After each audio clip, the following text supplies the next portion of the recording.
Some betrayals are whispers in the dark. Others arrive with the roar of a 4.0-litre twin-turbo V8 engine. For Amelia Davenport, it arrived on a crisp piece of paper from the Department of Motor Vehicles.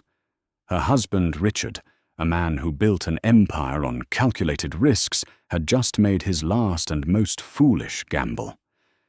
He gifted his mistress a brand-new Porsche Taycan, a machine of exquisite speed and beauty. But in a move of breathtaking arrogance, he put the title in his wife's name. He thought it was a clever financial maneuver. He thought she would never find out. He never imagined that his quiet, unassuming wife would do the one thing he couldn't control, report it stolen. The Davenport residence, in the manicured hills of North Caldwell, New Jersey, was less a home and more a monument to success. Its limestone facade gleamed in the afternoon sun, a silent testament to Richard Davenport's formidable career in commercial real estate. Every window was perfectly dressed, every hedge sculpted to geometric perfection. It was a life of impeccable order, curated and managed with quiet efficiency by his wife of 15 years, Amelia. To the outside world, they were the perfect couple. Richard, with his tailored Brioni suits and shark-like smile, was the charismatic force of nature who could command a boardroom with a single glance. Amelia, elegant and poised, was the perfect hostess, the devoted mother to their 2 children, and the silent partner who ensured the machinery of their lives ran without a single squeak. She organized the charity galas, managed the household accounts, and remembered the birthdays of Richard's most important clients. She had long ago traded her own promising career in forensic accounting for the full-time job of being Mrs. Davenport. It was a trade Richard had encouraged, praising her intelligence while simultaneously steering her away from any position that might rival his own. The first tremor in this carefully constructed world arrived on a Tuesday, tucked between a Sotheby's auction catalogue and a handwritten invitation to the mayor's fundraiser. It was a standard, nondescript envelope from the New Jersey DMV. Amelia, sorting the mail at the polished mahogany desk in their sunroom, slit it open without a thought. Inside was a vehicle registration certificate. The name was hers, Amelia Davenport. The address was correct, but the vehicle described was not her reliable Range Rover or the vintage Mercedes convertible Richard kept for sunny weekends. It was a 2025 Porsche Taycan Turbo S. The color was listed as Mamba Green Metallic. A faint metallic taste filled her mouth. Mamba Green. It sounded like something a 20-something pop star would drive, not a 42-year-old mother of 2. She had never seen this car. She had certainly never purchased it. The listed price on an accompanying insurance declaration made her breath catch over $200,000. That evening, as Richard loosened his tie and poured himself a glass of Macallan 25, she approached him, the papers held delicately between her fingers. "Richard, darling," she began, her voice even and calm. "I received something strange in the mail today." He glanced up from his amber liquid, a flicker of something unreadable in his eyes, before it was replaced by his usual affable mask. "What's that, honey?" She handed him the papers. He scanned them, his expression barely changing.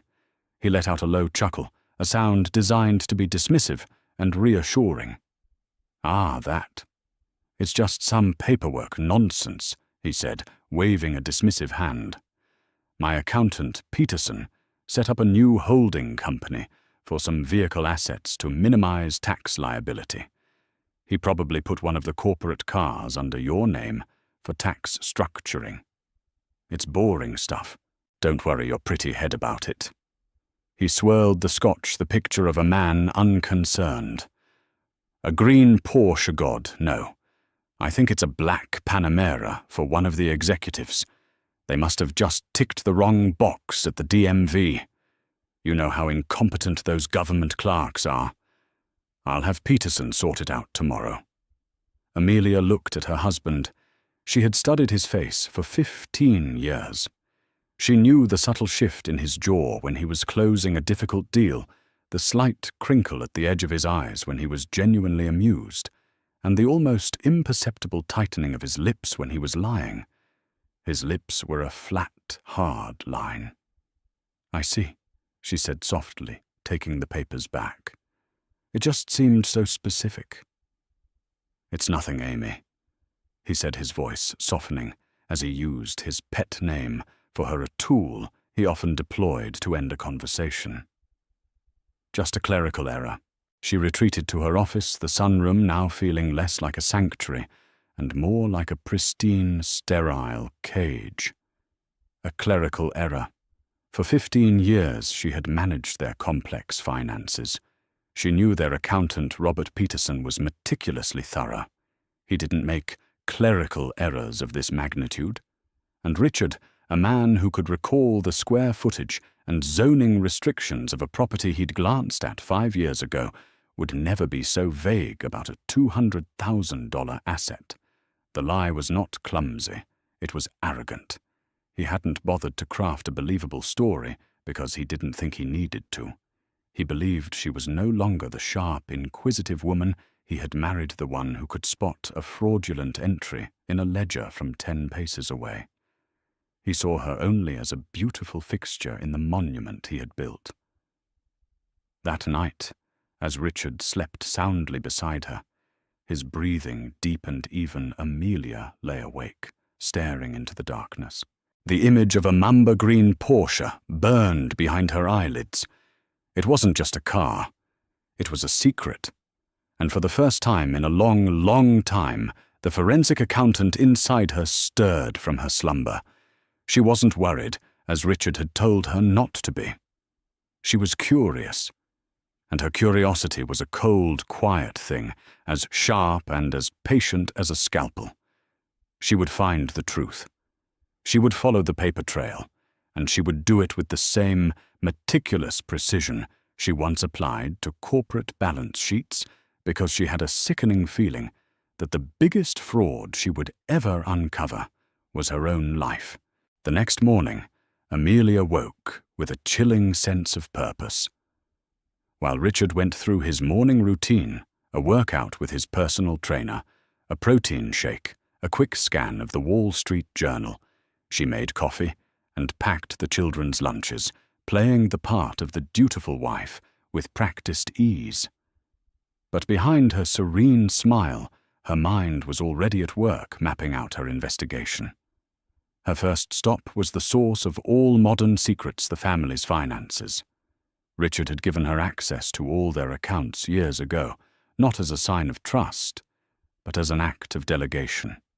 He couldn't be bothered with the mundanity of paying bills or tracking expenditures. He hadn't logged into the main bank portal himself in at least 5 years, confident that Amelia would handle it. It was another of his grand miscalculations. Seated at her mahogany desk, the sunroom now her war room, she bypassed their joint checking and savings accounts. A purchase like that wouldn't be so obvious. She delved into Richard's business credit card statements, the ones he used for client entertainment. Her eyes, trained to find anomalies, scanned months of entries. There were the usual $500 dinners at Del Frisco's, the charges from private golf clubs, the recurring payments to a high-end car service. And then she found it. 3 months ago, a series of charges at a restaurant she'd never heard of, La Sirena, a trendy, intimate Italian place in Soho. Not Richard's usual steakhouse haunt. The charges were frequent almost weekly, and always for 2. Then a charge from a boutique jewelry store on Madison Avenue, Belgari, for a sum that made her stomach clench, $32,000.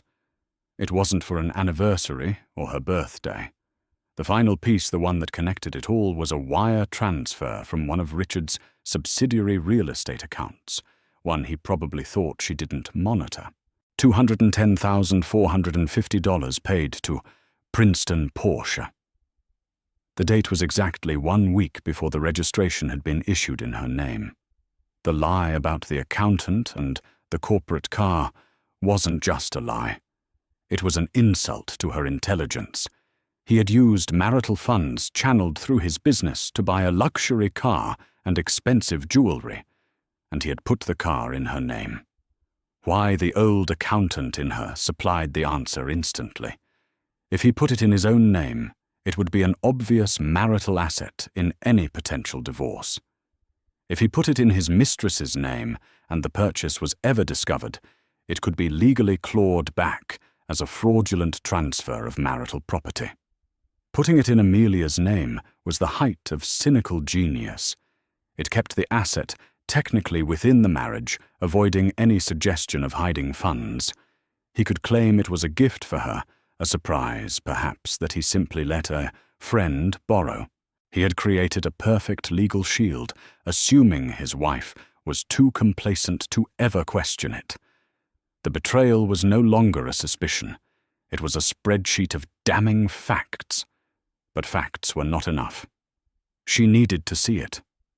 She needed to see the woman.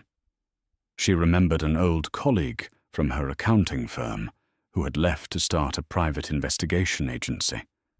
A quick, discreet phone call and a substantial transfer from a personal account she'd maintained since before her marriage set the wheels in motion.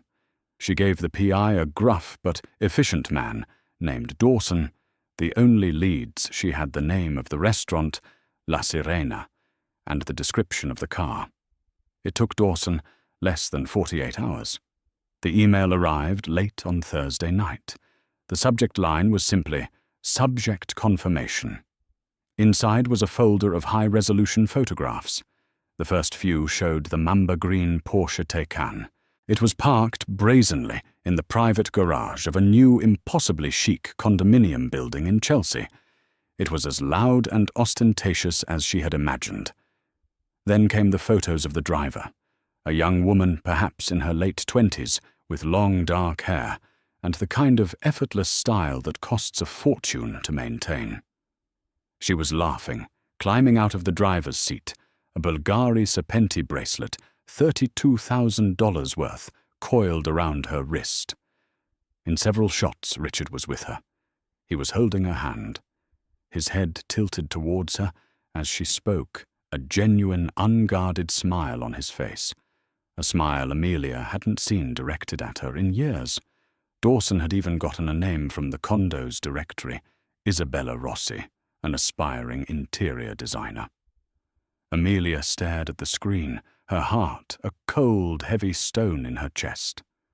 She clicked through the images, each one a fresh stab. There was Richard, her husband, living a completely different life, a vibrant, passionate life financed by their shared fortune. He had not only given this woman his time and affection, he had given her a piece of Amelia's own identity, stamping her name on the title of their secret. She felt a wave of nausea, followed by a surge of pure, unadulterated rage. But it wasn't a hot, screaming rage. It was arctic. It was the calm, methodical fury of a woman who had been underestimated, disrespected, and discarded. He thought she was just a pretty head. He thought she was a decorative object in his perfect house. He had no idea who he was dealing with.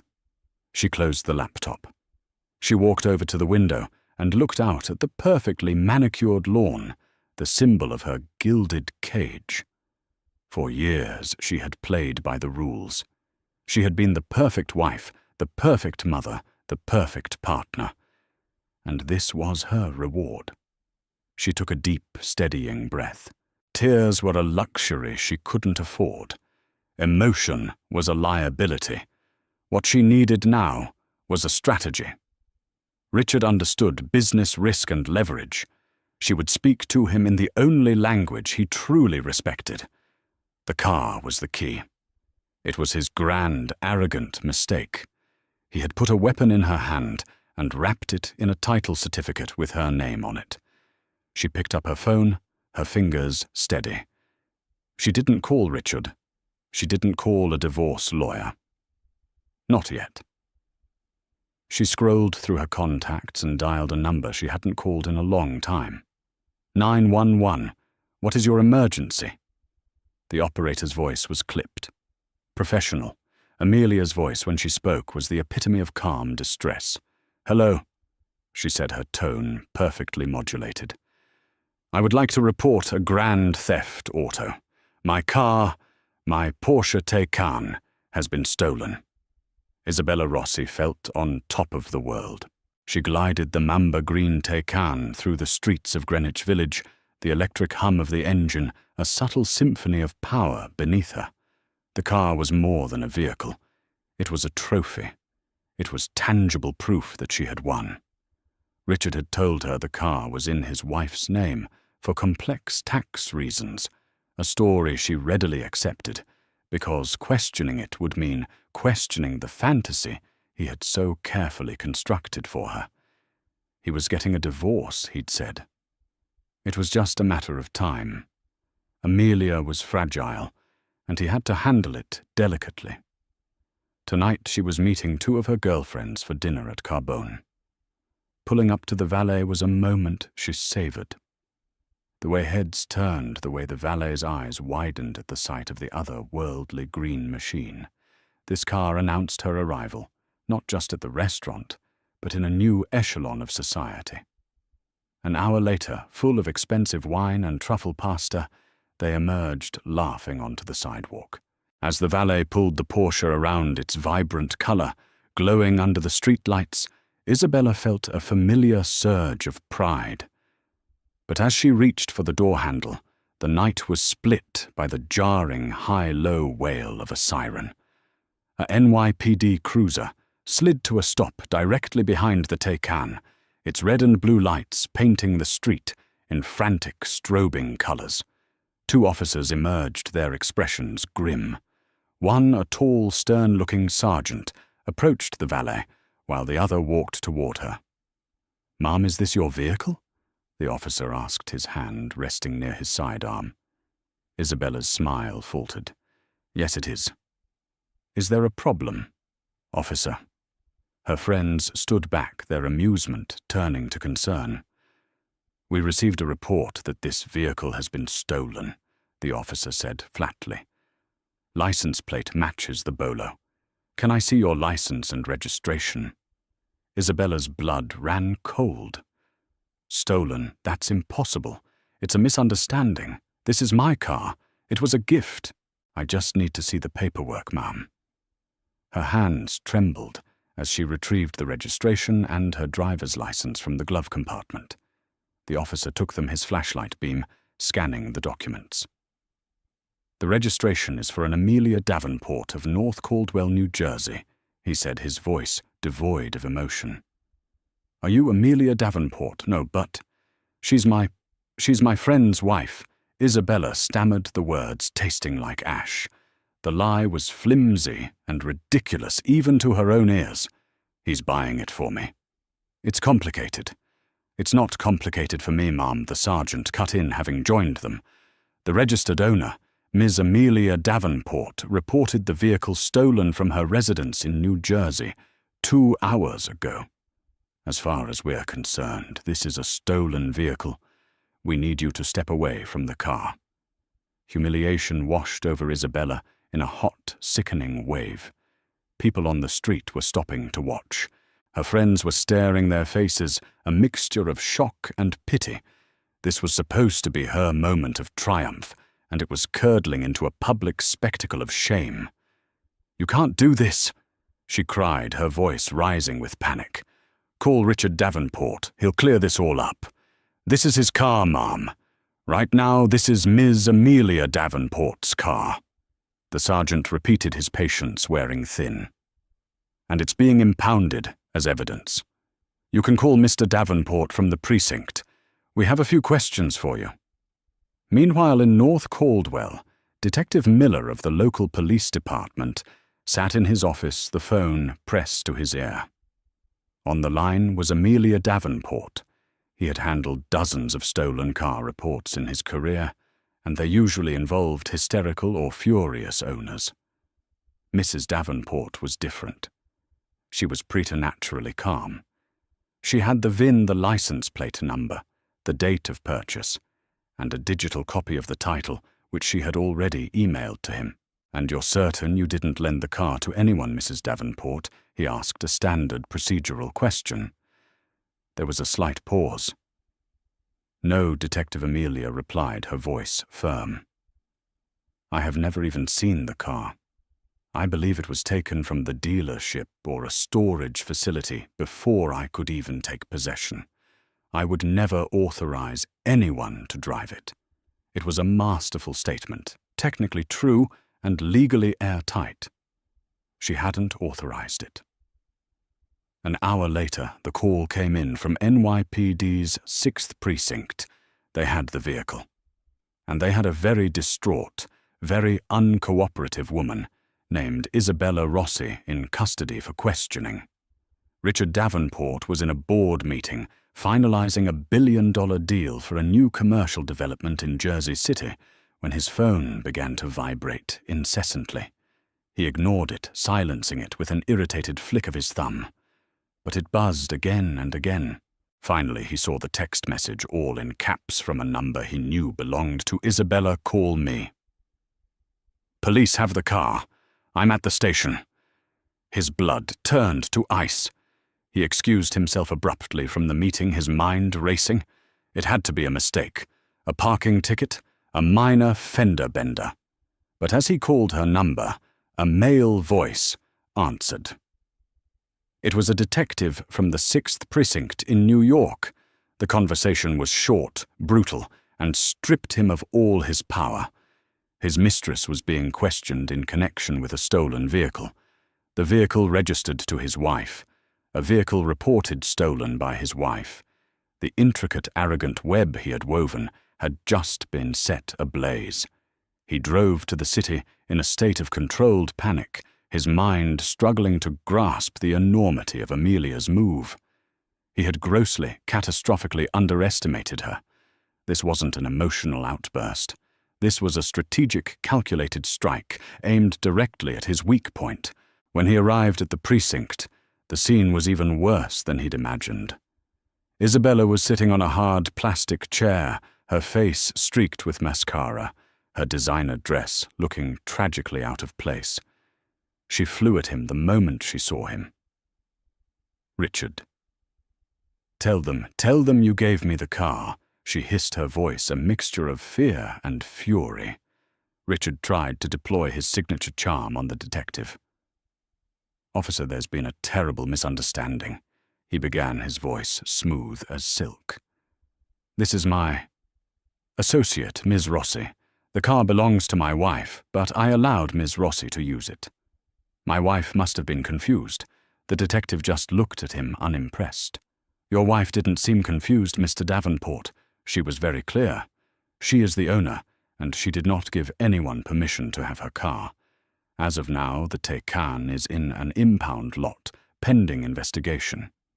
And unless your wife comes down here and retracts her statement, Rossi is in a great deal of trouble for possession of stolen property." Richard stared at the detective, the color draining from his face. "Retract her statement, Amelia?" He knew with a certainty that chilled him to the bone that she would do no such thing. He finally managed to get Isabella released, pending further investigation, after a tense conversation with his high-priced lawyer over the phone. He walked her out onto the street, the flashing lights of the city a blur. "You have to fix this," rich Isabella sobbed, grabbing his arm. "My reputation. That car. You promised me." But Richard was barely listening. His mind was on the drive home, on the silent limestone monument of a house waiting for him. The war had begun, and he had just realized he was no longer the commander.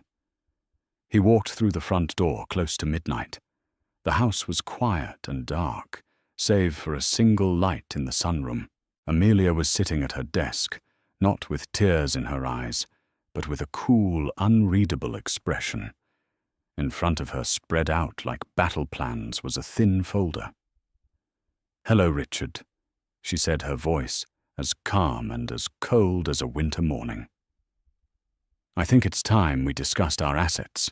The sunroom, once a symbol of domestic tranquility, had become a boardroom for the dissolution of a marriage. The air was thick with a tension that the expensive air purifiers couldn't touch. Amelia didn't raise her voice. She didn't need to. Her quiet composure was more unnerving than any tirade. "The car is a marital asset, Richard," she stated, her voice level. "Purchased with funds from a joint marital account, laundered through one of your business subsidiaries. A clumsy attempt to disguise it, by the way. You should have used a shell corp registered in Delaware. The LLC in New Jersey is too easily traced back to us." Richard stared at her flabbergasted. This wasn't the wife he knew. This was a ruthless auditor, dissecting his life's work with surgical precision. "You reported it stolen. Amelia. You could have sent Isabella to jail. You could have created a massive scandal." He sputtered, trying to seize the moral high ground where there was none. "You created the scandal, Richard," she corrected him calmly. "You committed adultery. You misappropriated over $200,000 of our money. You committed a form of fraud by placing the title in my name under false pretenses to shield it. I simply protected my asset, an asset, I might add, that is legally mine." The police agreed. She gestured to the folder. "I've taken the liberty of compiling all the relevant documents, the bank statements, the wire transfer confirmation, a copy of the title, and the police report. I believe the term for this is leverage." The following days descended into a maelstrom of legal warfare. Richard, accustomed to solving problems by throwing money and powerful lawyers at them, found himself completely stonewalled. He hired a notoriously aggressive divorce attorney, Arthur Kane, a man known for crushing opponents into submission. Kane's first move was a threatening letter accusing Amelia of filing a false police report and malicious prosecution. He demanded she immediately withdraw the report and release the car or face civil and criminal charges.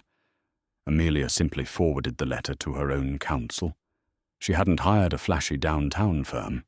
She had called Genevieve Jen Harding, an old friend from her university days, who now ran a boutique family law practice.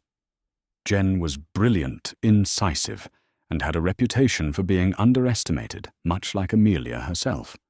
Jen's response was a masterclass in legal evisceration. Mr. Kane, her letter read, "Your client seems to be operating under a number of grave misapprehensions. Ms.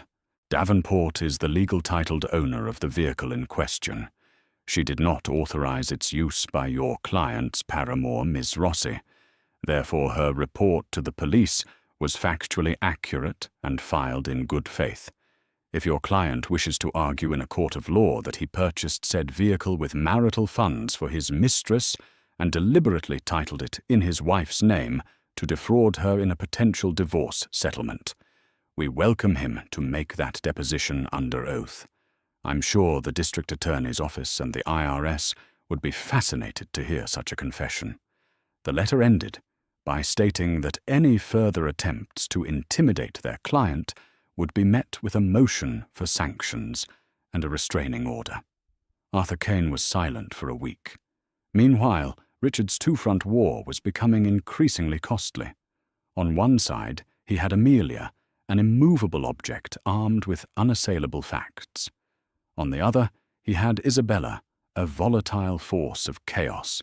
Stripped of her prized Porsche and publicly humiliated, Isabella was not going away quietly. Her tearful, panicked calls to Richard soon turned into angry, demanding ones. She wanted a replacement car. She wanted money for her emotional distress. She wanted him to punish Amelia. "She can't do this to us, Rich." She'd wail over the phone. "You're Richard Davenport. You have to fix it." But Richard couldn't fix it. The car was locked in a police impound lot, a $200,000 piece of evidence. Getting it released required Amelia's signature, something Jen Harding had made clear would only happen as part of a final, comprehensive settlement agreement.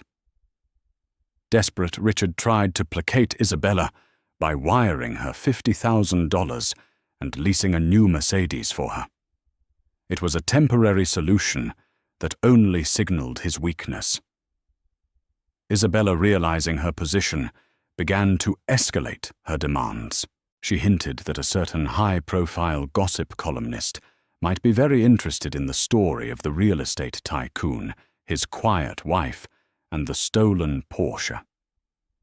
The pressure began to affect Richard's professional life. The story, while not yet public, was seeping into the closed circles of New Jersey's elite. Whispers followed him at the country club.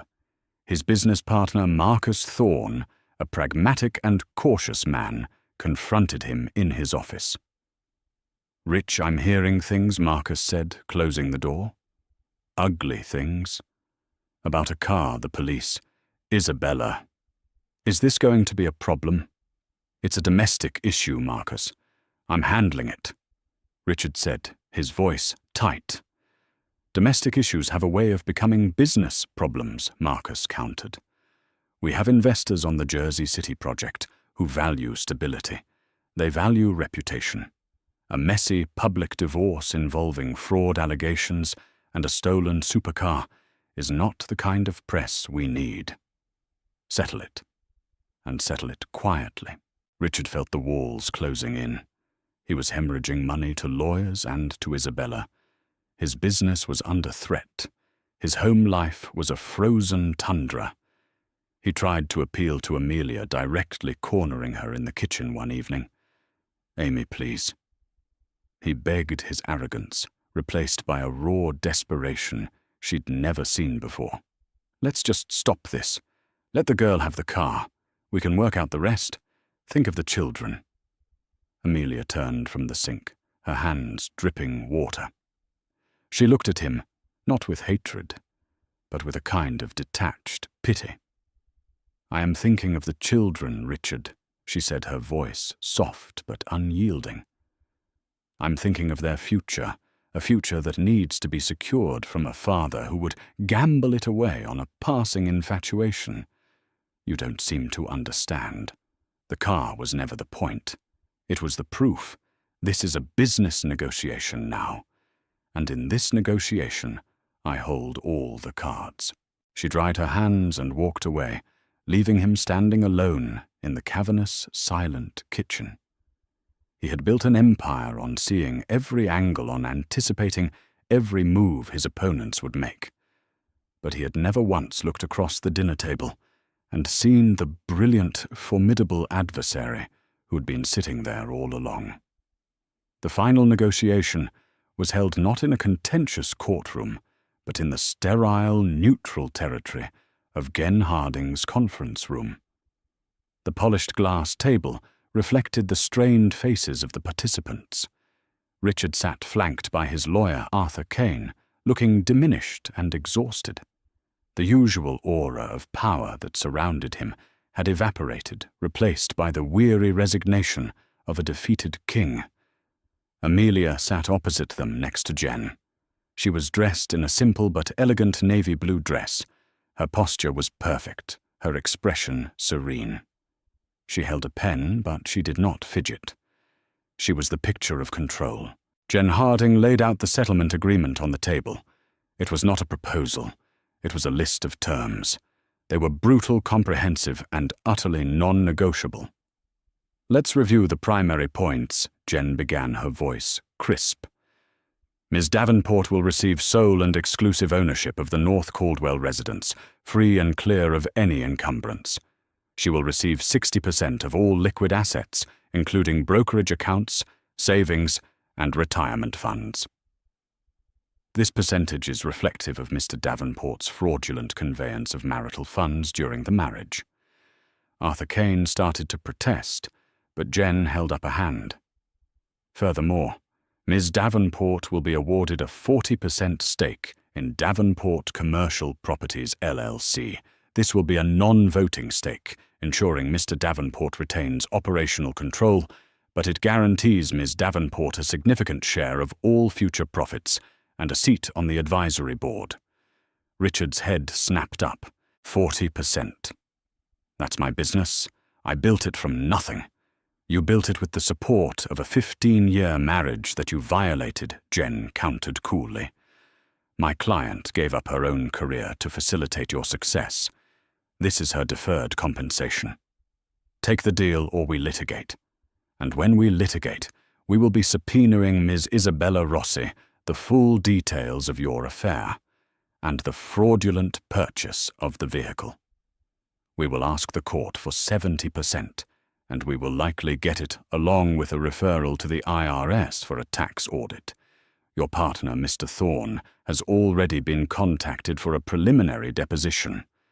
I believe he is quite motivated to see this matter resolved swiftly and silently. The mention of Marcus was a checkmate. Richard slumped in his chair, defeated. Kane whispered furiously in his ear, but they both knew they had no moves left. Finally, Jen said, sliding one last page across the table. The matter of the 2025 Porsche Taycan Turbo S, currently held in police impound. Richard looked at Amelia, a flicker of hope in his eyes. Maybe this was it. The one concession.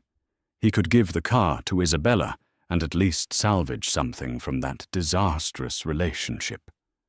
Ms. Davenport agrees to sign the release forms for the vehicle, Jen said. Richard visibly relaxed, and she will be taking possession of it immediately. Jen finished. The air went out of Richard's lungs. What is she going to do with a Mamba green Porsche? Amelia spoke for the first time, her voice clear and steady, cutting through the legal jargon. That's my business, Richard. He signed the papers. His signature, usually a bold, confident slash, was the shaky scrawl of a broken man. The aftermath was swift and decisive. Richard moved out of the limestone monument and into a sterile luxury apartment downtown. His empire was still intact, but it was diminished, and he now had a silent partner to whom he was accountable, a partner who had once organized his dinner parties. Isabella Rossi, upon learning that Richard had not only failed to retrieve her car, but had signed it over to his wife, sent a barrage of furious texts and threats. Richard's lawyer responded with a final check for $100,000 and a cease and desist letter so ironclad that she was legally barred from even mentioning his name in public. She took the money and disappeared, her 15 minutes of fame ending in a quiet, bitter payout. A week later, a flatbed truck from Princeton Porsche arrived at the NYPD impound lot. They collected the Taycan, detailed it to gleaming perfection, and delivered it to the driveway of the North Caldwell house. Amelia walked out to look at it. It was beautiful, audacious, and dripping with the memory of betrayal. She ran a hand over the garish green paint. She had never wanted it. Owning it wasn't the victory. The victory came a month later. Amelia, using the capital from her settlement and the proceeds from the immediate sale of the Porsche back to the dealership, opened her own firm, Davenport Financial Forensics and Consulting. Her first major client was a women's advocacy group for whom she offered pro bono services, helping women in contentious divorces uncover hidden assets. Her new office was sleek and modern, with a view of the New York skyline. One afternoon, her first official dividend check from Davenport Commercial Properties arrived. It was for a substantial amount. She looked at the check signed with her ex-husband's shaky signature and then looked out the window at the city. She hadn't just survived. She hadn't just gotten revenge. She had reclaimed her life, not the one that had been built for her, but the one she should have been building for herself all along. The Mamba green Porsche had been a symbol of Richard's betrayal, but in the end, Amelia had turned it into the vehicle of her own liberation. 6 months after the signing, the world had settled into a new, unfamiliar alignment. For Amelia, This new world was one of crisp autumn light flooding through the floor-to-ceiling windows of her office in Montclair. Davenport Financial Forensics and Consulting was no longer just a name on a letterhead. It was a burgeoning reality. Her reputation, honed by her pro bono work and amplified by Jen Harding's discreet referrals, was growing. She was gaining a name as the woman you hired when you needed to find the unfindable, the lawyer's secret weapon in contentious, high-net-worth divorces. Her days were filled with asset tracing, poring over encrypted ledgers, and quiet, powerful meetings where she armed other women with the facts they needed to reclaim their own lives. She had moved on. The Mamba green Porsche was a distant, almost comical memory. The limestone house in North Caldwell, now solely hers, felt less like a cage and more like a fortress, a home for her and the children whose lives she had carefully insulated from the worst of the fallout. She had believed the war was over. She had won the decisive battle, secured the territory, and signed the treaty. But she had forgotten a fundamental rule of war. A defeated empire does not simply vanish. It smolders. And its resentful emperor, even in exile, will always search for a way to poison the victor's land. For Richard Davenport, exile was a 3-bedroom apartment on the Gold Coast of the Hudson, with a spectacular view of the skyline he no longer felt he commanded. The apartment was luxurious, sterile, and punishingly quiet. His business, Davenport Commercial Properties, was stable. The 40% non-voting stake owned by his ex-wife was a constant, galling reminder of his defeat, a line item of humiliation on his quarterly reports. He had operational control, but he was shackled. Every major decision was scrutinized, every profit shared.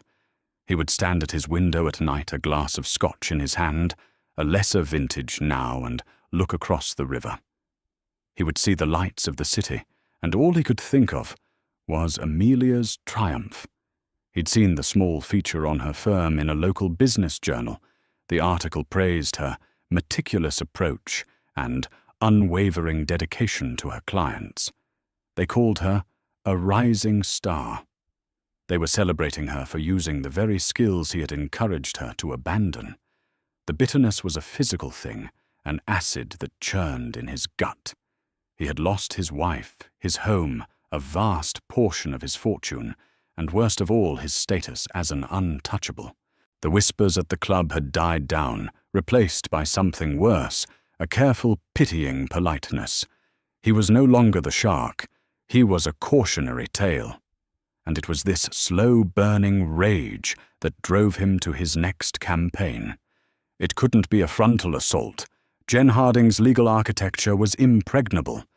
So he began a quiet, insidious war of whispers. He wouldn't use lawyers. He would use his oldest and most reliable weapon, his network. His first target was a potential client for Amelia, a woman named Carolyn Abbott, the wife of a hedge fund manager whom he knew through the club. Richard arranged a chance encounter with the husband, Michael Abbott, on the golf course. "Michael, good to see you," Richard said, his voice oozing practiced charm. "Heard Caroline is looking for some financial advice. Tough situation." Michael nodded grimly. "It's a mess, Rich. I heard she was talking to Amelia's new firm." Richard continued, shaking his head with faux sympathy.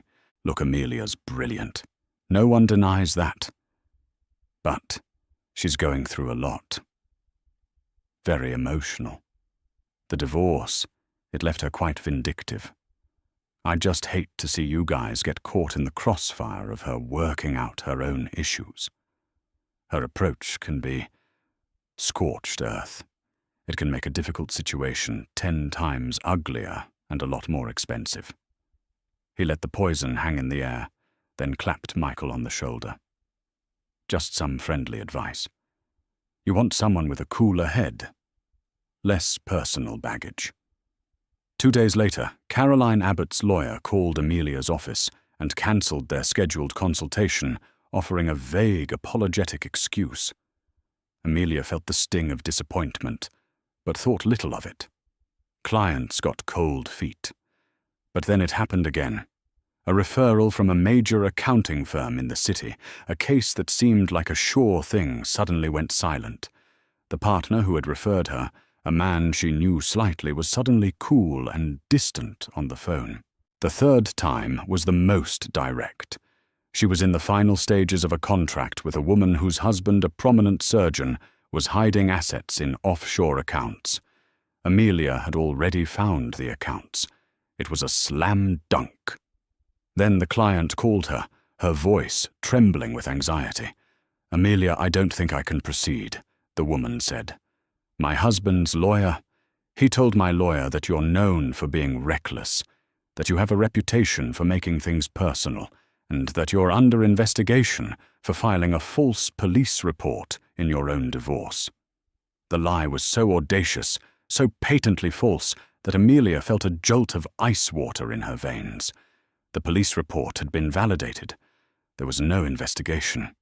This wasn't a coincidence. It was a coordinated attack. There was only one person with the motive and the means to orchestrate such a campaign: Richard.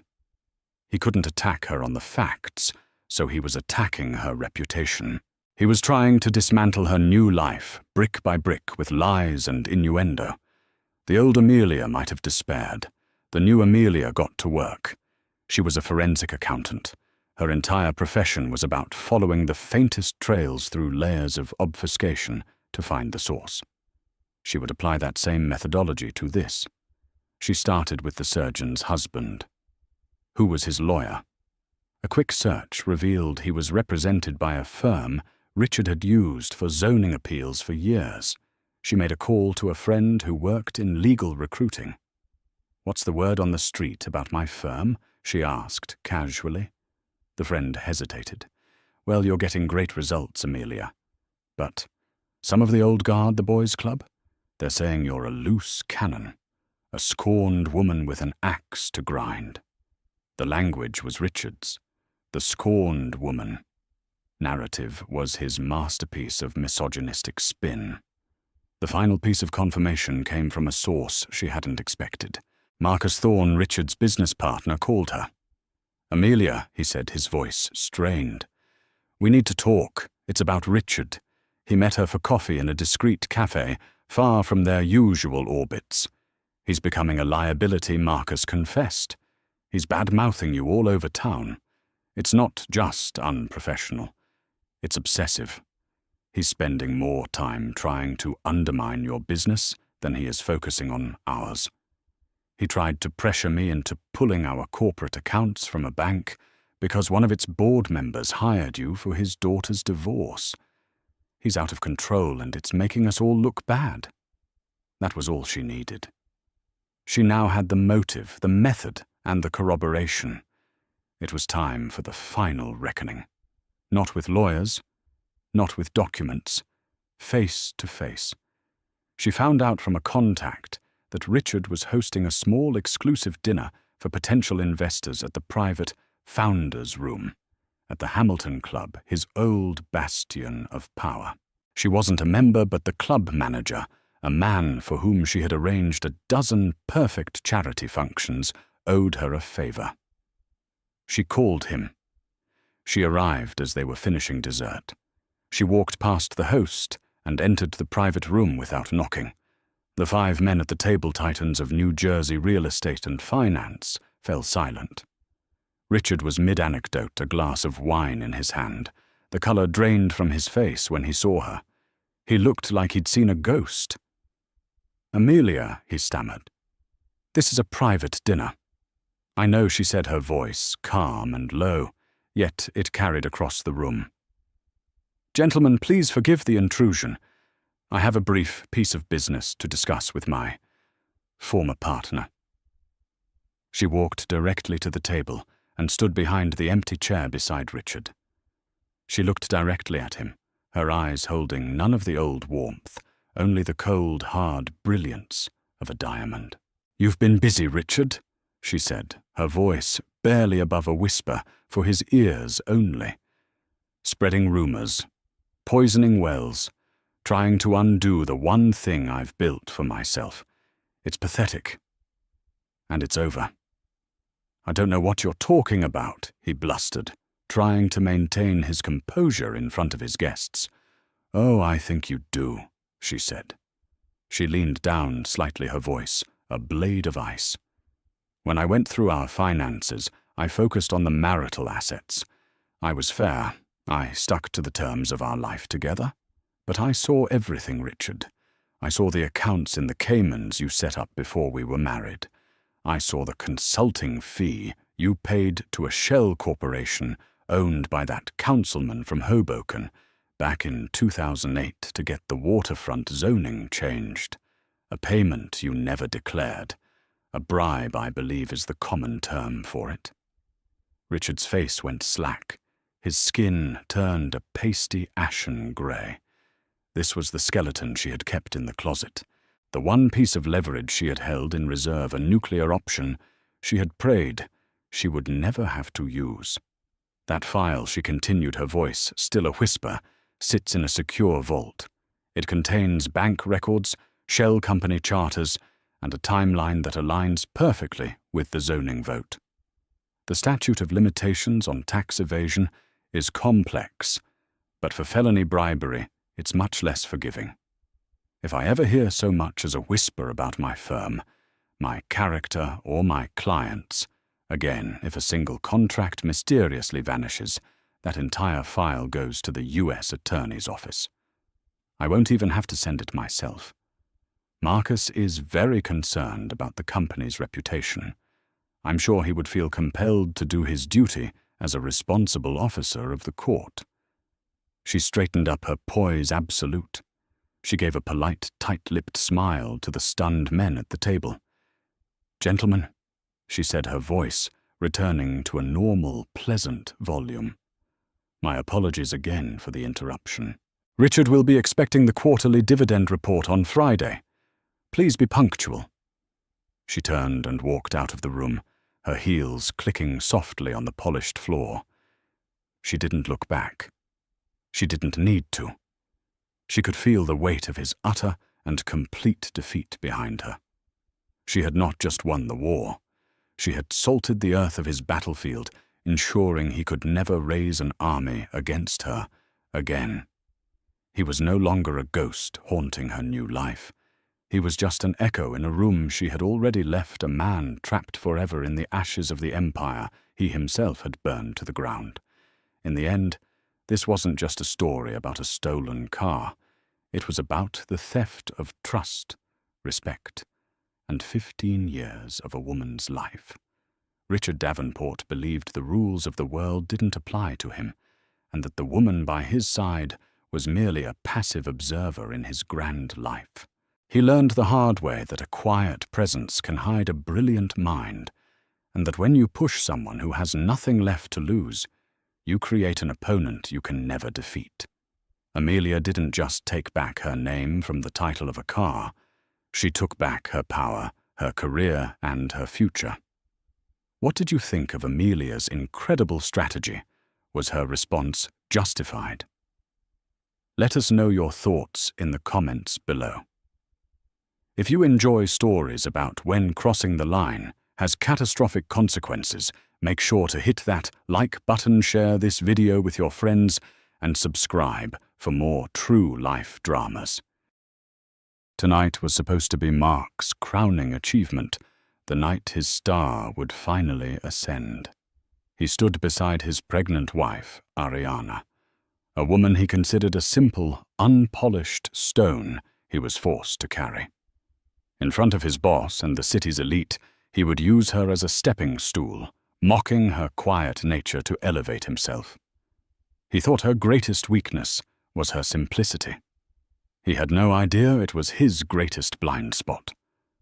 Because in a room dripping with wealth and power, the quietest person often holds the biggest secret, and Mark was about to learn that the man who owned it all called his simple wife sister. The air in their modest two-bedroom apartment was thick with the scent of hairspray and simmering resentment. Mark adjusted his silk tie in the hallway mirror, his reflection a study in strained perfection. His jaw was tight, his movements sharp and precise, as if any wasted motion was an affront to the ambition that fueled him. Tonight was the Sterling Innovations annual gala, the most important night of his professional year, and everything had to be flawless. "Ariana." "Are you ready yet?" he called out, his voice edged with impatience.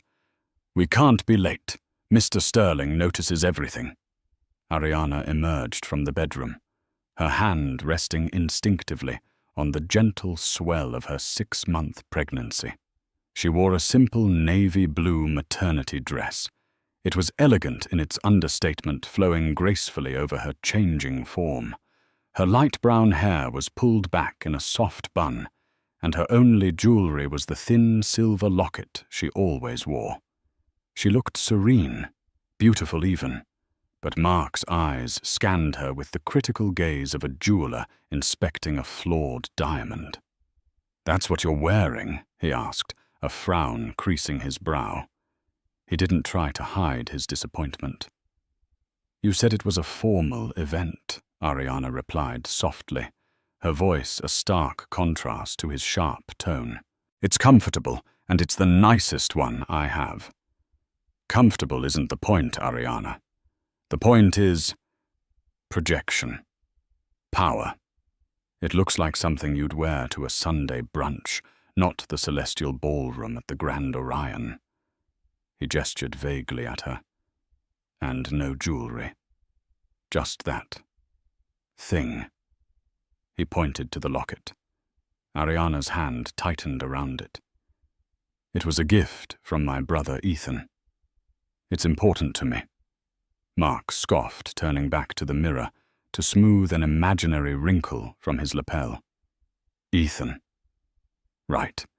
The globe-trotting photographer who sends you postcards instead of a real career plan. Look, just try to blend in tonight. Let me do the talking. When we're with Mr. Sterling, smile, nod, and please, for the love of God, don't talk about your freelance illustration work or your little vegetable garden. People at this level don't care about hobbies." Each word was a carefully aimed dart, and Ariana felt the familiar sting. When they had first met, Mark had been charmed by her authenticity. He'd loved her quiet confidence, her passion for her art, the way her world didn't revolve around money or status. But that was 5 years ago. Now, as a senior manager at Sterling Innovations, climbing the corporate ladder had become his religion, and he saw her simplicity not as a virtue, but as a liability. Her refusal to play the part of the ambitious corporate wife was a constant source of his frustration. "Mark, they're just people," she said, trying to keep her voice steady. "No, they are not just people. They are gatekeepers," he snapped, finally turning to face her. His eyes were cold. "Mr. Jonathan Sterling holds my entire future in his hands. Tonight he's expected to hint at the new senior vice president position. I've been killing myself for it for 2 years. Everything I've done, the 60-hour weeks, the cancelled vacations, swallowing my pride, time and time again. It all comes down to tonight. Your only job is to not make me look bad. Can you handle that?" The cruelty of his words hung in the air between them. He wasn't just asking her to be quiet. He was asking her to be invisible, to erase the very essence of who she was, because he was ashamed of it. The pregnancy, which should have been a source of shared joy, had only widened the chasm between them. For Mark, it was another complication, another anchor weighing down his ascent. Ariana looked down at her simple dress. She had chosen it because it felt like her. It was honest and unassuming. She knew it wouldn't stand out next to the designer gowns and glittering diamonds, But she wasn't a woman who needed to be the center of attention. All she had ever wanted was a partner, a man who saw her, truly saw her, and loved what he saw. The man standing before her, radiating anxiety and ambition, felt like a stranger. "I'll be fine, Mark," she said, her voice barely a whisper. He didn't seem to notice her hurt. He was already grabbing his keys from the bowl by the door. "Good. Just remember the stakes, my career, our future, this baby's future. It's all on the line tonight." He made it sound like a threat. As she followed him out the door, the silver locket felt cold against her skin.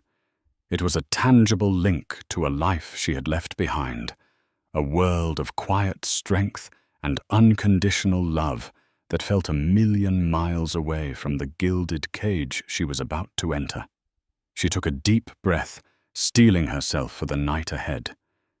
She would do it for him, for them, for the fragile hope that the man she had fallen in love with was still in there, somewhere buried beneath layers of fear and ambition. But as the car sped towards the glittering heart of the city, a dreadful premonition settled in her stomach. This was a night where things were destined to break. The Grand Orion Hotel was not just a building, it was a statement, a monument of polished marble, gleaming brass and crystal chandeliers that dripped light like frozen waterfalls. Valets in crisp uniforms scurried to open doors of luxury cars, and the air hummed with the murmur of money and influence. As Mark's functional but unimpressive sedan pulled up, he immediately began comparing it to the Porsches and Bentleys lining the curb. "Right here we are," he said more to himself than to Ariana. "Showtime." Inside the celestial ballroom was even more breathtaking. The ceiling was a dome of painted constellations, glittering with fiber-optic stars, and the vast room was filled with round tables draped in ivory linen. A string quartet played softly in the corner, their music a sophisticated backdrop to the clinking of champagne flutes and the low thrum of conversation. The room was a sea of tailored tuxedos and jewel-toned gowns. Mark's entire demeanor shifted. He straightened his shoulders, a practiced, charming smile locking into place. He was no longer the resentful husband from the apartment. He was Mark Reynolds, the rising star of sterling innovations. He took Ariana's arm, his grip a little too tight, a silent warning. "Okay, Ariana, stick with me. We need to find Mr. Sterling, but not look like we're looking for him. The key is to seem effortlessly important." Ariana felt a wave of claustrophobia. The air was heavy with competing perfumes and the almost tangible weight of expectation. Everyone seemed to be performing their laughter a little too loud, their smiles a little too bright. They were all playing a part just as Mark had instructed her to do. She saw Mark's colleague, Jessica Vance, no relation to the famous tech Vances, a fact she made sure everyone knew, a woman with sharp eyes and an even sharper tongue. Jessica's gaze flickered over Ariana's simple dress, and a tiny knowing smirk touched her lips before she turned away. Mark saw it too, and his grip on Ariana's arm tightened. "See, this is what I was talking about," he hissed under his breath. "That dress makes you look like a help." Ariana pulled her arm away, a flash of defiance in her eyes. "My dress is fine, Mark. Maybe the problem is the company you keep." Before he could retort, a portly man with a booming laugh clapped him on the shoulder. "Reynolds. Good to see you hiding from the boss." Mark's professional smile snapped back into place. "David. Of course not. Just admiring the ambience. You know Ariana, my wife?" David gave Ariana a cursory nod, his eyes already scanning the room for someone more important to talk to. Right. Lovely. Listen, I heard Sterling is about to close the deal on that new acquisition, the one with Vance Technologies. Huge news. The guy who founded it is a ghost, a total recluse. They call him the Silicon Sorcerer. Mark's interest was piqued. Vance Technologies, I thought that was just a rumor. Oh, it's real, David said, lowering his voice conspiratorially. And word is, Sterling is grooming his new SVP to be the liaison. It's the opportunity of a lifetime. Anyway, catch you later. He melted back into the crowd. Mark's eyes gleamed with a feverish light. Did you hear that Vance Technologies? Their portfolio is legendary. This SVP role is even bigger than I thought. He looked at Ariana, his earlier irritation returning full force. This is why tonight matters. You need to understand.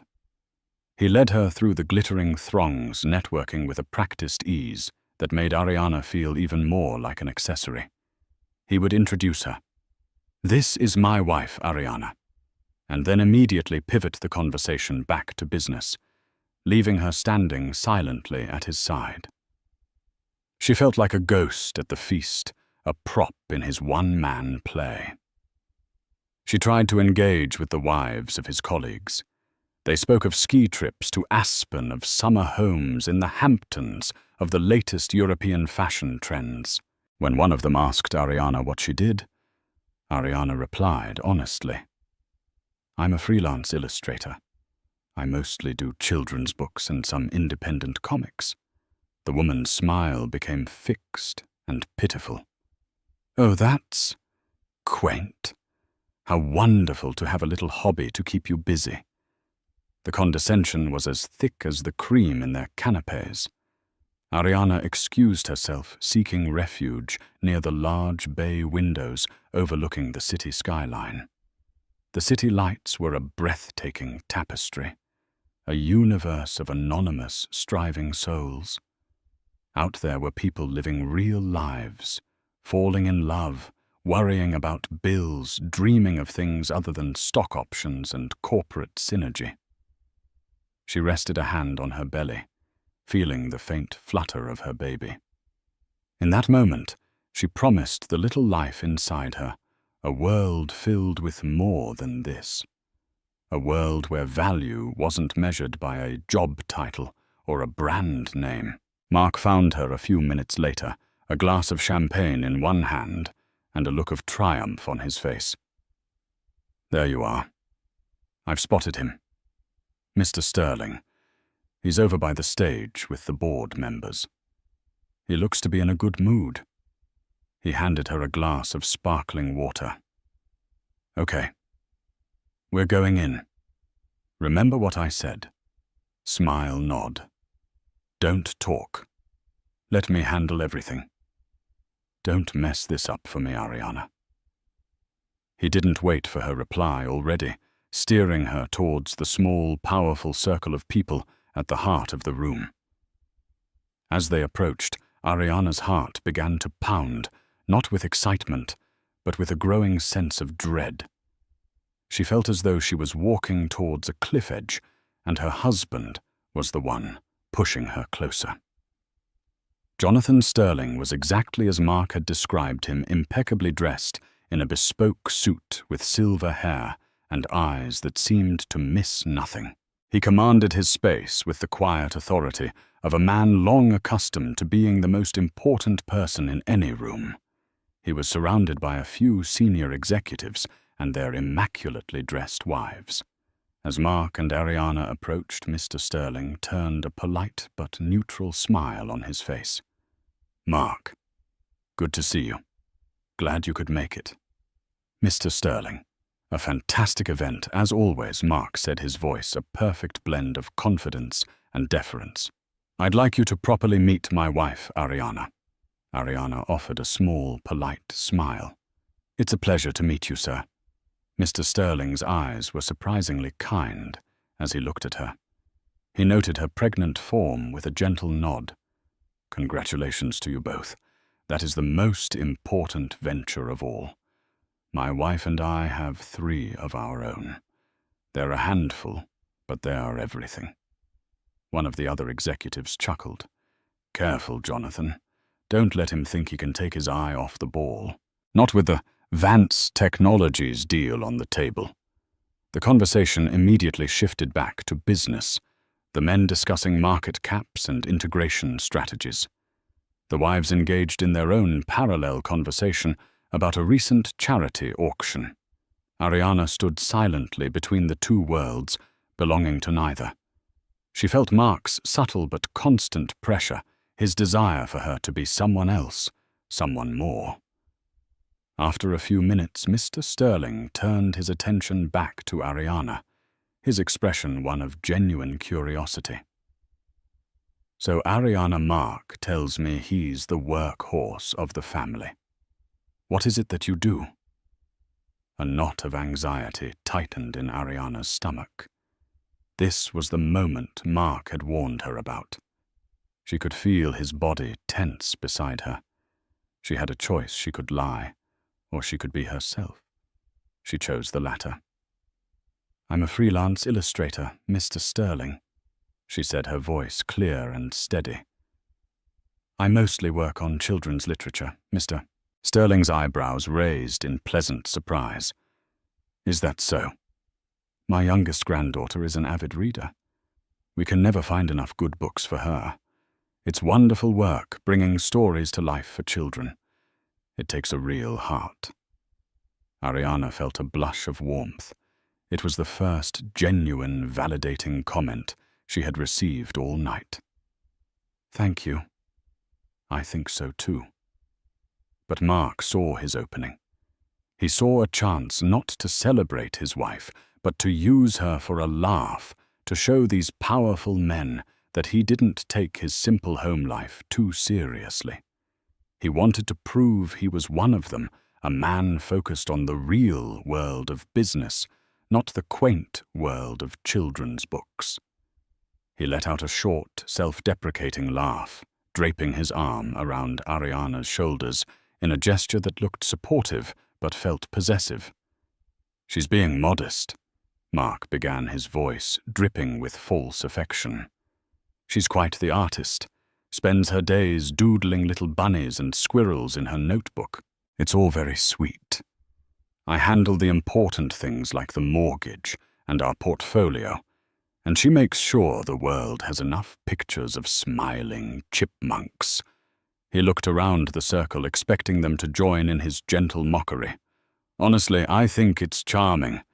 In a world of high-stakes finance and technology, it's grounding to come home to someone whose biggest professional crisis is what shade of brown to make a cartoon bear. It keeps things simple. The word hung in the air, simple. He had said it with a smile, but it was coated in venom. He had reduced her passion, her career, her entire being into a childish hobby. He had painted her as a simple-minded, unserious woman to make himself look more substantial, more focused, more like them. A painful silence fell over the group. The other executives exchanged awkward glances. Their wives looked down at their drinks. Even they, in all their social climbing, recognized the cruelty of the moment. It was a public belittling, a profound act of disrespect disguised as a joke. Mr. Sterling's kind expression vanished.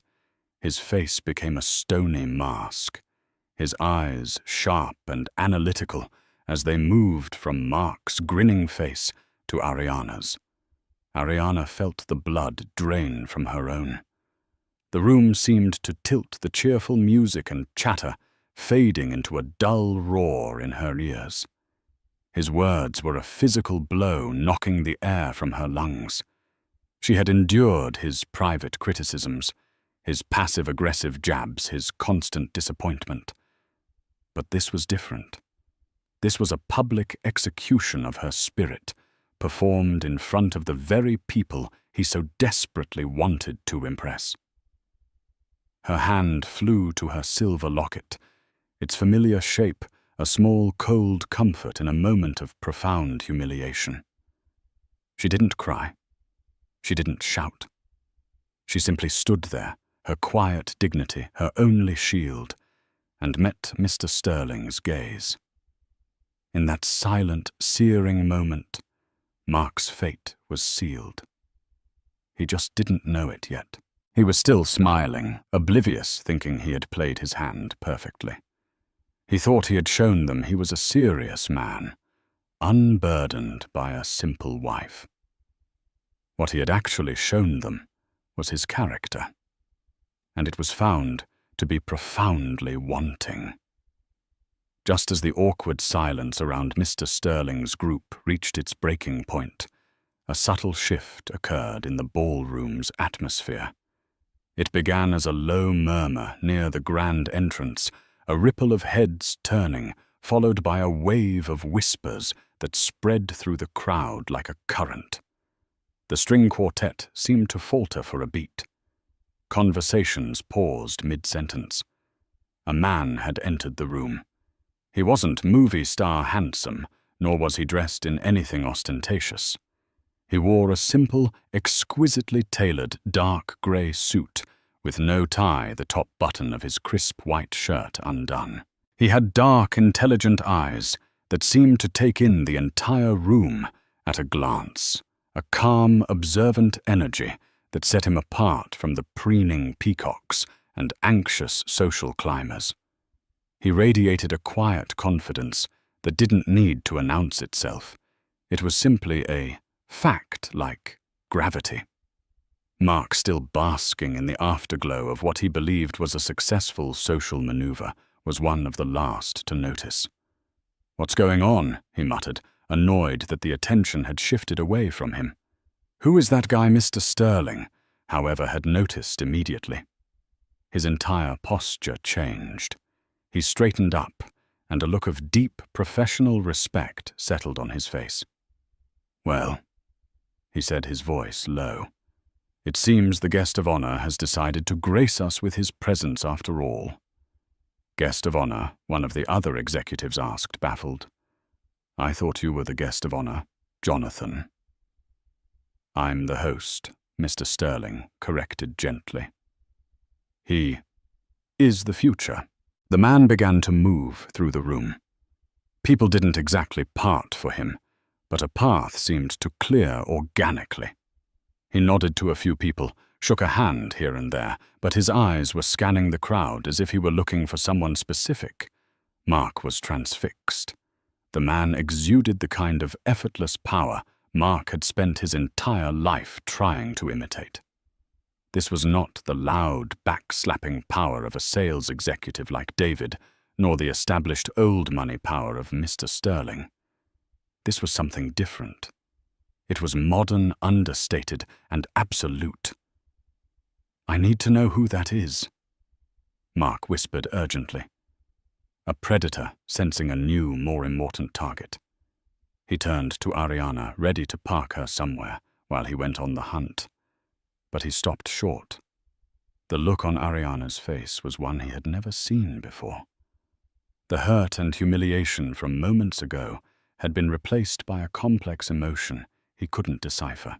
It was a mixture of surprise, profound relief, and something that looked almost like hope. Her hand was no longer clutching her locket in distress. It was resting on it, as if greeting an old friend. Her eyes were fixed on the mysterious newcomer, and a small, genuine smile, the first he'd seen all night, touched her lips. "Ariana, do you know him?" Mark asked, a hint of suspicion in his voice. Before she could answer, the man's search appeared to be over. His gaze swept past the circle of executives, past Mr. Sterling himself, and locked directly onto Ariana. His expression softened instantly, the formidable aura dissolving into one of pure, unadulterated affection. A wide, warm smile spread across his face, and he changed his trajectory, now heading straight for them. Not for Mr. Sterling, the titan of industry. Not for Mark, the aspiring executive. For Ariana, his simple, invisible, embarrassing wife. Mark's mind raced, trying to compute this impossible scenario. Who was this man? A former client of Ariana's. An old college friend. Nothing made sense. The most powerful man in the room was walking towards the most insignificant person, and he was smiling as if she were the only one there. Ariana took a small, involuntary step forward, her name a soft breath on her lips. Ethan. The man reached them, his eyes never leaving hers. He gently took her hands in his, completely ignoring Mark and the stunned executives standing beside him. Amy. He said, his voice warm and rich with a familiarity that spoke of years of shared history. I was hoping I'd find you here. You look beautiful. He glanced down at her stomach with a protective fondness. And you're glowing. Mark stared, his mouth agape. Ethan. The globe-trotting photographer. The brother with no career plan. It couldn't be. This man wore a suit that cost more than Mark's car. He commanded the respect of everyone in the room. This wasn't the bohemian vagabond Mark had pictured for years. The world had just tilted on its axis, and Mark Reynolds was about to lose his balance completely. The bubble of intimacy around Ariana and her brother Ethan was so palpable that for a moment the rest of the ballroom ceased to exist. He squeezed her hands gently, his gaze full of concern. "Are you okay?" Ethan asked, his voice low enough so only she could hear. "You look a little pale. Is he treating you right?" His eyes flickered towards Mark for a fraction of a second, and in that fleeting glance was a coldness that was sharp enough to cut glass. "I'm fine," Ariana whispered back, though her eyes betrayed the truth. "I'm so glad you're here. I didn't know you were coming back to the country. It was a last-minute thing. Had to be here for this deal. I wouldn't have missed it," he said, his smile returning. "We'll talk later. I want to hear everything." The spell was broken by Mark, who, after a moment of stunned paralysis, saw his opportunity. This was his in. His simple wife, for the first time ever, had proven useful. She was his bridge to the most important man in the room.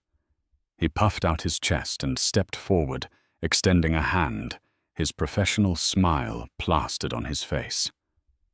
"A pleasure to finally meet you, Mark," boomed, trying to project camaraderie. "I'm Mark Reynolds, Ariana's husband. I've heard so little about you." He fumbled the last part, realizing how dismissive he had always been. Ethan turned his head slowly to look at Mark.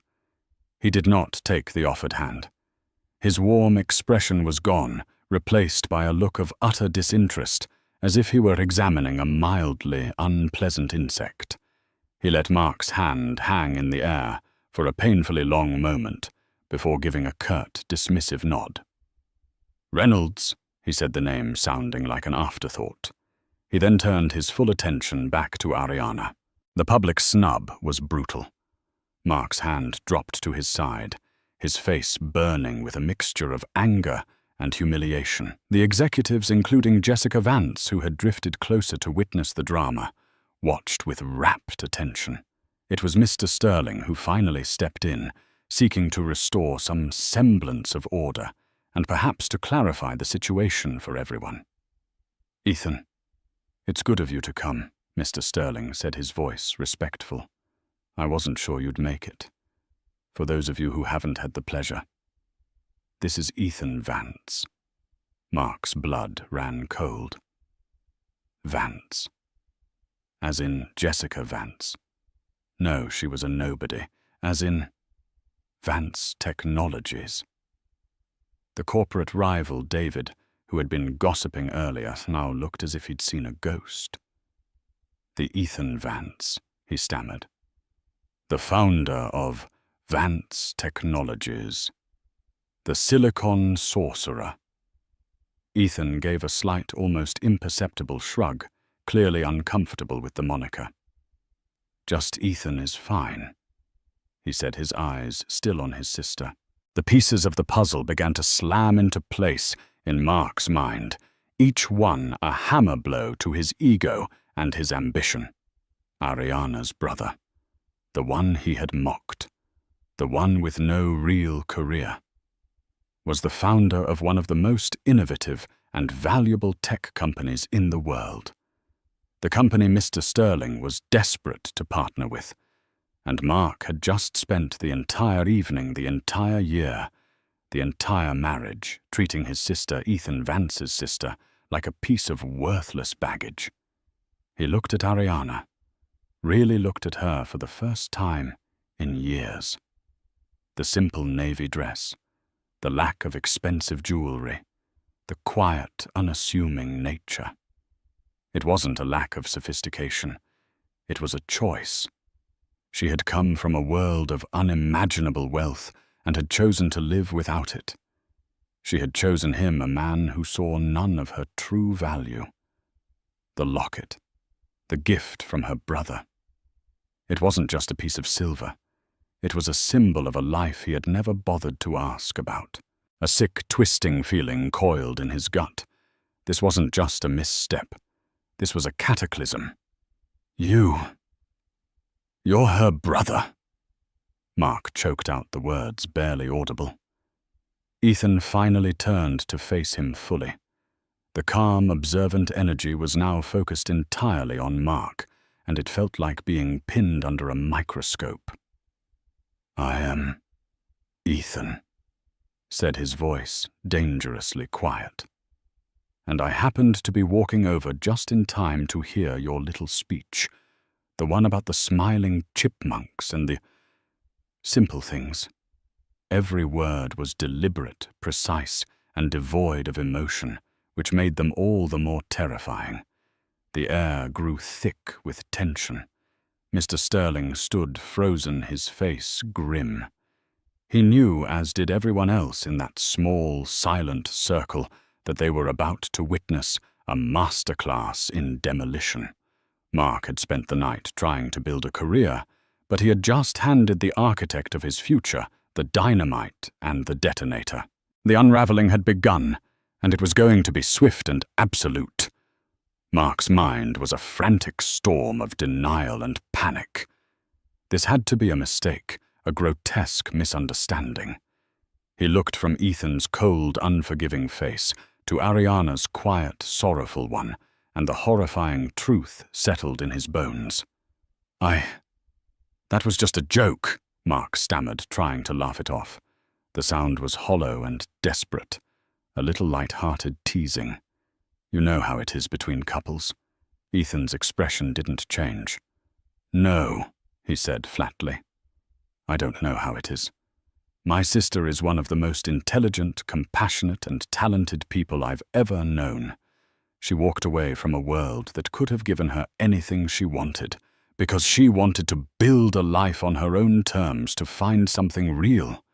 She has more character in her little finger than you have in your entire body." He took a step closer, and Mark instinctively flinched. "She chose you. She saw something in you, and for years I trusted her judgment. I stayed away, gave you space, respected her choice to live her own life. But I see now that was a mistake. Because I left her with a man who sees her light as something to be hidden, her talent as a punchline, and her worth as a reflection of his own pathetic ambition. The public nature of the dressing down was excruciating. Every word was a lash, stripping away Mark's carefully constructed facade in front of his boss, his colleagues, his rivals. Mr. Sterling cleared his throat, a clear signal that this was spiraling out of his control. "Now, Ethan, perhaps this is a private family matter." Ethan held up a hand, silencing him without even looking at him. "With all due respect, Jonathan, This stopped being a private matter the moment he chose to humiliate my sister in a public forum to impress you. He finally turned his gaze to Mr. Sterling, and a new, even more devastating layer of the truth was about to be revealed. And let's be clear about the dynamic here. Ethan continued, his voice calm, but carrying an unmistakable authority. You've all been talking about the deal between Sterling Innovations and Vance Technologies. Let me clarify the language for you. It's not a partnership, it's an acquisition. My company is buying yours. The papers were signed this afternoon. A collective gasp went through the small crowd.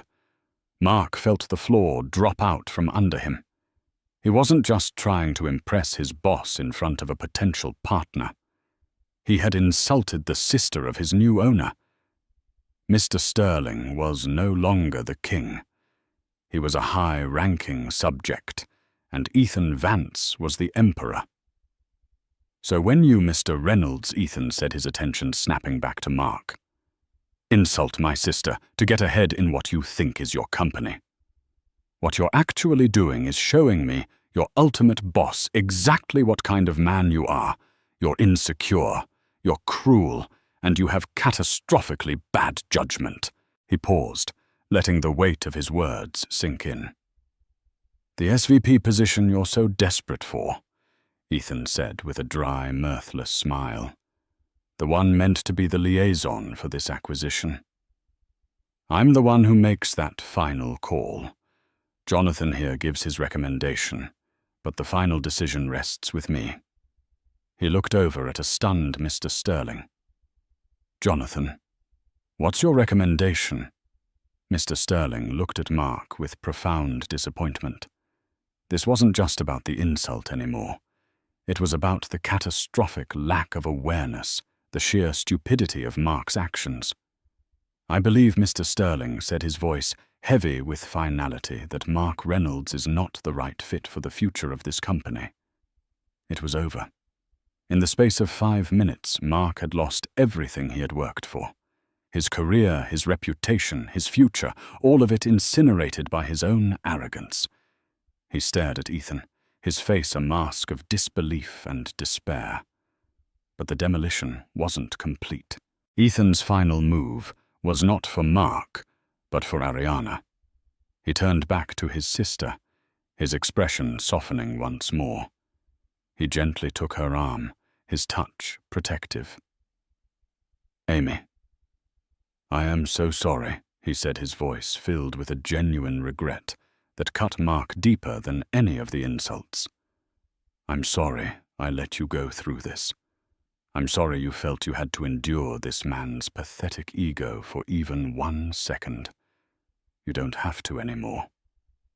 He looked past her at the Grand Orion Hotel, around them the Celestial Ballroom, the entire opulent spectacle. Mark, you seemed so impressed by this venue tonight, Ethan said, casually delivering the final crushing blow. Worried my sister's dress wasn't up to par for the Celestial Ballroom at the Grand Orion. You might find it interesting to know that Vance Hospitality, a subsidiary of my company, has owned this hotel for the past 3 years. You were so desperate to get into this room, so worried about looking like you belonged. The entire time, the person who had more right to be here than anyone was the woman standing beside you, the woman you were ashamed of. The shock was absolute. He owned the venue. He owned the company. He owned everything. And Mark had stood in the middle of it all and mocked the one person Ethan Vance truly cared about.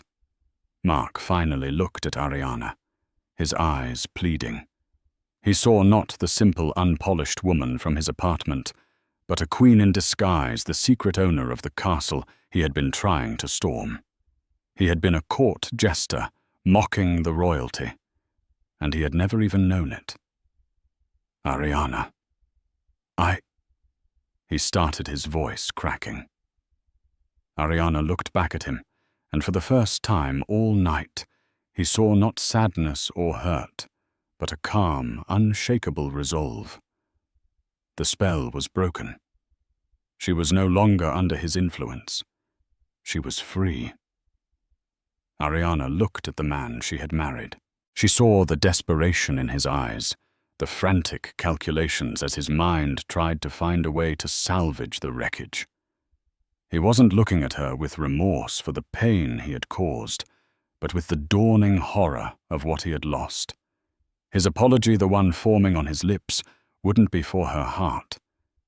It would be for his career. And in that moment she knew with absolute certainty that the man she had once loved was well and truly gone, replaced by this hollow shell of ambition.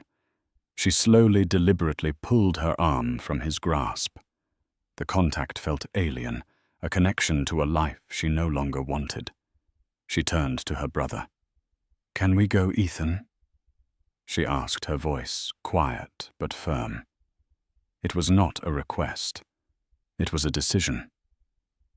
"Anywhere you want, Amy," he replied softly, his protective arm already around her shoulders. As they began to walk away, Mark surged forward, his composure finally cracking completely. "Ariana, wait. Please. We can talk about this. I was an idiot. I was stressed. It was the pressure. I love you." The words sounded rehearsed and false, a last-ditch effort from a man with no cards left to play. Ariana stopped but didn't turn around. She spoke to the glittering, star-dusted ceiling of the ballroom, her voice resonating in the silent, gaping circle they left behind. "No, Mark," she said, her voice clear and devoid of pity. "You don't love me. You love the idea of me. The quiet, supportive wife who would stay in the background and never challenge you. You didn't see me as a partner.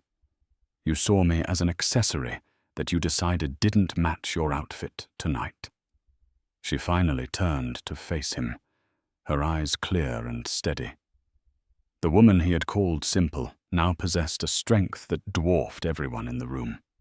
"The saddest part," she continued, "is that this has nothing to do with Ethan's money or who he is. I would be leaving you even if he were still just a struggling photographer sending postcards from abroad. You showed me who you are tonight. Not just to them," she gestured to Mr. Sterling and the others, "but to me. You stood before the world, and you told it that I was worthless to you. I will not bring a child into a world where their father believes their mother is a punchline." With that, she turned her back on him for the last time. As Ethan guided her through the parted crowd, a path of whispers and shocked stares followed them. She didn't look back. She walked out of the celestial ballroom, away from the Grand Orion Hotel, and out of the gilded cage Mark had built around her. She was walking towards an unknown future, but for the first time in a very long time, it felt entirely her own. Mark was left alone in the center of the room, a pariah in the court he so desperately wanted to rule. Mr. Sterling gave him a final dismissive glance before turning to his colleagues to manage the fallout. Jessica Vance was smirking openly, now savoring his spectacular downfall. David, his gossiping rival, avoided his gaze entirely. The string quartet began to play again, a painfully cheerful melody that mocked the ruins of his life. He had reached the top of his ladder, only to find it was leaning against the wrong wall, a wall that had just crumbled into dust. He had mocked his pregnant wife's simplicity, and in doing so had revealed his own profound emptiness. He had it all within his grasp: a loving wife, a child on the way, a connection to a world of success he couldn't even fathom, and he had thrown it all away for the sake of a promotion he would now never get, and the approval of men who would forget his name by morning. The shock had spread. The truth was out, and Mark Reynolds was left with nothing but the echo of his own cruel words, in a room that no longer wanted him. Of course. Here are 2 additional parts to continue the story, exploring the immediate aftermath and the new reality that follows. The silent, plush interior of Ethan's car was a world away from the chaotic ballroom.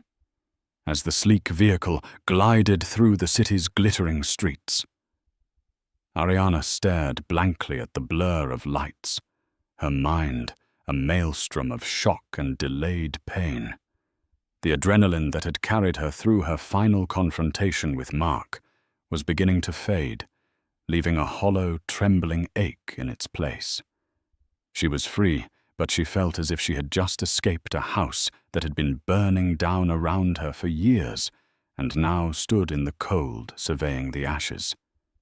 Ethan drove in silence for several minutes, giving her the space she needed. He navigated the city with an easy familiarity, taking a route that led them towards the quieter, tree-lined avenues bordering the Central Park. Finally, he pulled over beneath the soft glow of a street lamp, the engine humming almost inaudibly. "Are you sure you're okay?" he asked, his voice gentle. The simple, honest question broke the dam. A single tear traced a path down Ariana's cheek, then another. Soon quiet sobs shook her frame. Grief not for the man she had just left, but for the marriage she had tried so hard to believe in. It was a mourning for the 5 years she had spent trying to make herself smaller, quieter, and simpler to fit into Mark's ever-shrinking heart. "How did I not see it?" she whispered, her hand instinctively going to her belly. "He was so good at it, making me feel like I was the problem, that my dreams were silly, that my instincts were wrong. I thought if I just loved him enough, if I was supportive enough, the man I fell in love with would come back." Ethan reached into the glove compartment and pulled out a tissue, handing it to her. Amy men like Mark don't change. They just get better at hiding who they are until they feel secure enough to let the mask slip. His ambition is like a disease. It eats everything good inside him. I saw it the first time I met him, even from a distance. "Why didn't you say anything?" she asked, her voice thick with tears. "Why did you let me believe you were struggling? A photographer bouncing around the world." Ethan sighed, a heavy sound filled with years of held-back frustration. "Because you'd already walked away from my world once. You hated what the money did, how it made people act, the insincerity of it all. You wanted something real. If I had told you about Vance Technologies, if I had shown up with all this—" He gestured vaguely at the luxury car and the life it represented. "It would have tainted whatever you were trying to build. And I was terrified it would attract men like Mark to you for all the wrong reasons. I wanted you to be loved. I trusted you to find a good man. I just backed the wrong horse." He looked at her, his eyes full of regret. "I should have paid closer attention. I got so caught up in building the company, I let the distance between us grow too wide. That's on me, and I'll never forgive myself for that." Ariana reached for her locket. "You were always here, though." She opened the small silver heart. Inside wasn't a picture, but a tiny, intricately folded piece of paper. She had never opened it, respecting the privacy of the gift. Now, with trembling fingers, she unfolded it. It contained a single handwritten line in Ethan's familiar script. "When you forget your own light, I will remember it for you." Seeing those words, a promise made years ago, Ariana finally understood. The locket wasn't a tie to his wealth. It was a tie to his belief in her. It was a reminder of her intrinsic worth, a value that had nothing to do with money or status. It was the very thing Mark had tried to extinguish. Meanwhile, Mark stumbled out of the Grand Orion's grand entrance. The valet who had witnessed the silent exodus of Ethan and Ariana looked at him with a mixture of pity and contempt. Mark ignored him, his mind reeling. He walked aimlessly, the city's symphony of sirens and traffic, a jarring counterpoint to the deafening silence in his head. He owned the venue. He owned the company. The phrases played on a loop, each repetition a fresh wave of nausea. He made it back to their apartment, the air still faintly smelling of Ariana's hairspray. The navy blue dress she had debated wearing was laid out on the bed, a ghost of the woman who had been there only hours before. Everything in the apartment, her half-finished book on the nightstand, her gardening gloves by the back door, the little cartoon squirrel she'd sketched and pinned to the fridge, was a testament to the life he had ridiculed. A life that was now gone. He grabbed his phone, his thumb hovering over her name. He called. It rang once, then went to voicemail. He tried again. Voicemail. She had blocked him. The finality of it was a punch to the gut. Panic, raw and primal, set in. He wasn't just grieving his career. He was terrified of the profound loneliness that stretched before him. He had systematically pushed away the only person who had ever truly known him, and he had done it for the applause of an audience that had already forgotten he existed. He sank onto the floor, the silence of the apartment pressing in on him, a crushing weight of his own making. The echo of his fall was just beginning, and he was completely, utterly alone. 3 months later, the autumn chill had given way to the crisp promise of winter. In a small, sun-drenched cottage on the city's outskirts, Ariana hummed as she put the finishing touches on a new illustration. The room was her studio, filled with light, the scent of paper and paint, and the quiet joy of creation. A large window looked out onto a nascent garden where the first green shoots of winter vegetables were beginning to push through the dark soil. She hadn't moved into one of Ethan's sterile mansions. At her insistence, he had helped her find this place, a rental, a home that was hers alone. It was simple, comfortable, and filled with a peace that her old apartment had never known. Ethan had provided the security deposit and offered more, but she had politely refused. She was supporting herself with her work, which, free from Mark's dismissive shadow, was flourishing. A publisher hearing of her story through a friend of a friend had reached out. They'd seen her portfolio and offered her a 2-book deal on the spot. Her new story was about a little firefly who is told her light is too small and too simple, only to discover it's the one light that can guide her friends through the darkest part of the woods. Her pregnancy was more pronounced now, a beautiful round curve she no longer tried to hide or feel ambivalent about. She was radiantly healthy, her serenity a stark contrast to the anxiety-ridden woman from the gala. Ethan was a constant, gentle presence in her new life. He didn't smother her with his wealth. He supported her with his time. He showed up to help her build a crib, took her to prenatal appointments, and sat with her for hours just talking, rebuilding the bond that had been strained by distance and her marriage. He was not her rescuer. He was her brother, her family. One afternoon, as she was sketching by the window, she saw a familiar car pull up across the street. It was Mark. He looked diminished. His expensive suit was slightly rumpled, his confident stride replaced with a hesitant shuffle. He got out of the car and just stood there, staring at her little cottage as if it were a fortress he could never breach. He had been fired, of course. The day after the gala, his termination had been processed with brutal efficiency.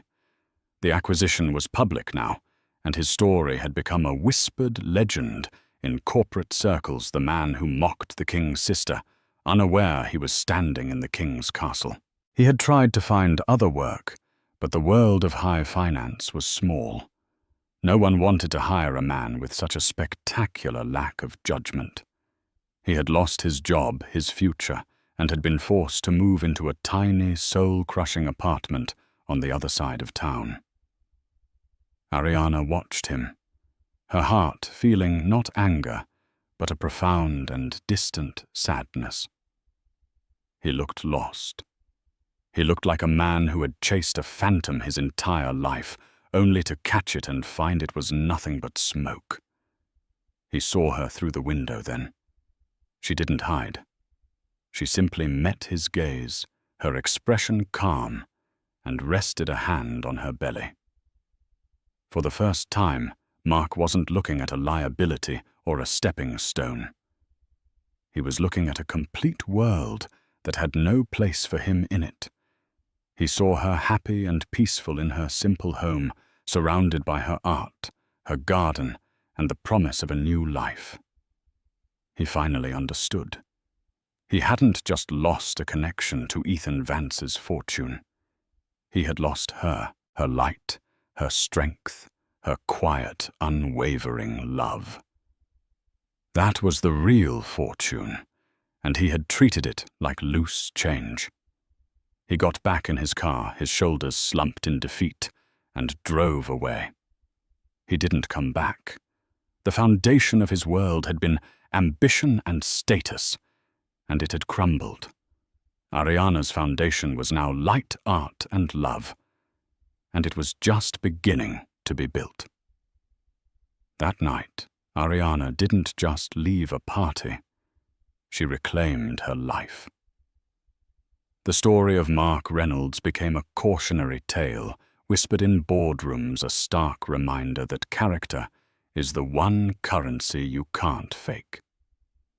True value isn't found in a job title or the price of your suit, but in how you treat the people who trust you with their hearts, especially when no one is watching.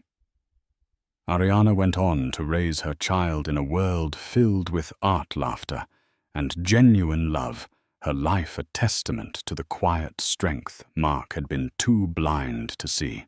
She proved that the most powerful people aren't always the loudest in the room. Sometimes they're the ones who know their own worth, with or without a millionaire brother to prove it. If this story resonated with you and served as a reminder of where true wealth lies, please give this video a thumbs up. Share it with someone who might need to hear this message, and don't forget to subscribe for more real-life stories that reveal the truth behind the masks we all wear. What would you have done in Ariana's shoes?